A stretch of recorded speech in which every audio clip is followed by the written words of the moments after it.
এই ছেলেটির এতই মোবাইলের নেশা ছিল যে তার মাথার জায়গায় মোবাইল ফিট করে নেয়। আর এই দুনিয়ার যত মানুষ আছে সবাই এতই মোবাইলের নেশা যে কোনো কিছু হয়ে গেলে তাদের যায় আসে না কোনো। এমনকি ট্রেনের মধ্যে ঝাঁকি হয়ে তারা যদি পড়েও যায় সেভাবেই শুয়ে শুয়ে মোবাইল টিপতে থাকে। আর এই লোকটি তার মোবাইলকে নিজের সন্তানের মতো আদর করতে থাকে। এমন সময় একটি ছেলে আইফোন কিনে সবাইকে দেখাতে থাকে এবং সবাই ছবি তুলতে থাকে, কিন্তু সবাই এতই মোবাইলের ভিতর মনোযোগ ছিল যে ছেলেটার কোনো কথা শোনে না। আর এইদিকে ছেলের সব বন্ধুগুলো চলে যাওয়ায় ছেলেটিও দৌড় দিতে যায়, কিন্তু দুর্ভাগ্যবশত এই ছেলেটির মাথা আটকে যায়। কিন্তু সবাই এতই মোবাইলের দিকে মনোযোগ ছিল যে ওকে কেউ বাঁচায় না, অথচ সবাই ওকে নিয়ে ভিডিও করতে থাকে।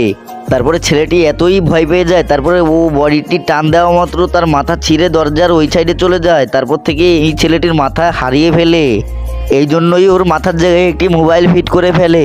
কিন্তু বাঁচে থাকা সব মানুষগুলোই ওর ছবি নিয়ে অনেক হাসাহাসি করে অ্যান্ড ইউটিউবে পোস্ট করে দেয়। আর এদিকে এই লোকটির বাচ্চা এতই বড় ছিল যে তার খেলার জন্য অনেক জায়গা লেগে যায় অ্যান্ড ওর গোসল করার জন্য পুরো একটা পুকুরই ধরে দেওয়া লাগে, এমনকি ওকে ঘুমাতে দিলেও পুরো একটা খাট ধরেই দেওয়া লাগে। তো বন্ধুরা, নেক্সট পার্ট দেখার জন্য অবশ্যই এই ভিডিওটি লাইক দিয়ে চ্যানেলটিকে সাবস্ক্রাইব করো প্লিজ।